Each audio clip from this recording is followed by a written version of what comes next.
Hey there, Ram fans. I'm Jayson Ortiz here with CTV Sports, joined by Bryan.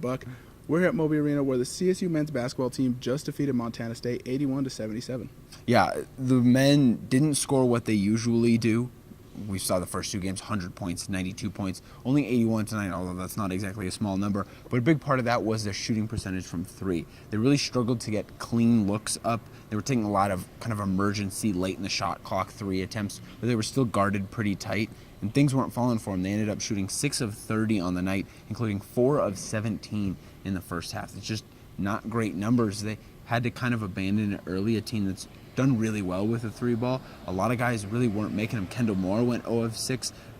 You had J.D. Page go 1 of 7. Anthony Bonner was 0 of 4 until the last few minutes of the game when he hit a big three. And this team really couldn't get the offense going because of it. They ended up pulling away a little bit late, but the offense struggled a lot in this game to develop that rhythm and tempo, mostly because they couldn't make those three ball shots. Yeah, and meanwhile on the other side, Tyler Hall, if you felt like as soon as the ball got into his hands, he wasn't going to miss.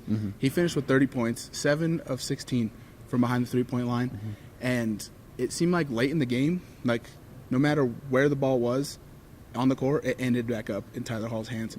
And props to J.D. Page because he started getting in his face and he started to shut him down. And once he got into his face and shut him down, the tempo kind of changed for CSU. Definitely, as J.D. Page mentioned in the post-game press conference, it was that rhythm that he broke.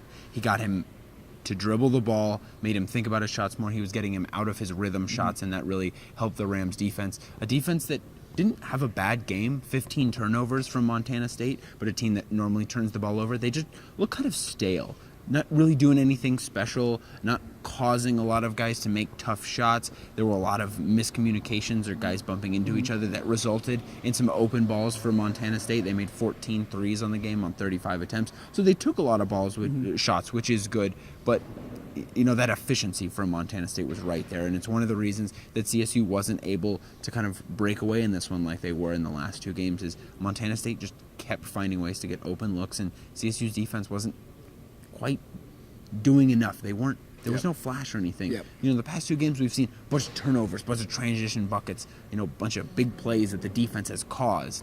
They didn't really cause any of that tonight. They weren't bad, but they weren't flashy. Yeah, and I think it kind of has something to do with their depth. Right now they're really short without Chris Martin, without Hiron Edwards, especially at the big man position. You got Nico Carvacho, Logan Ryan. After that, you kind of got into like the fours in Adam Thistlewood. Yeah. And you got to give props to Nico Carvacho. He came out with 4 fouls, and he put his foot in the ground and he said, I'm not going to get any more fouls. The team needs me on the court. He missed 2 big free throws. He did. Airballed one. But he came back and made 2 big free throws at the end of the game to seal it. And I think he fed off, and not just him, the rest of the team, they fed off the crowd noise. And as soon as Anthony Bonner hit that 3, it seemed like it was kind of the dagger of the game. It was 71-71 when he took the shot, finished at 74-71, and they really were just taking foul shots after that. They had built that lead that was with about 2 minutes to go. Anthony Bonner, J.D. Page, they were that senior leadership, or I guess upperclassmen leadership that really kind of took it over for the Rams and allowed them to put it away late, because they seemed like they would kind of get the momentum going and then it would die off and get the momentum going. And that's just a young team. Nico Medved kind of referenced that. It's a young team, an inexperienced team in terms of guys who have played with each other. They'll develop more of that as the season goes on. And as Coach Medved mentioned, this was a good game for this team, better than the 2 blowouts, because they learned so much about themselves. They had to fight through, work through the adversity, and like what you mentioned, the crowd got behind him. This was real Moby madness tonight. That was big for this Rams basketball team. But like Jayson said earlier, 81-77 the final score. The Rams improved to 3-0 on the season. All 3 games, though, at home. They're going to have to travel on the road to the Gulf Coast Showcase, which will be early next week, Monday, Tuesday, and Wednesday. Their first game's going to be against Louisiana Lafayette. Those first road games of the season are going to be big for this Rams basketball team, who improves to 3-0 tonight here from Moby Arena. And signing off, I'm Bryan Buck for Jayson Ortiz. Have a great night, Ram fans.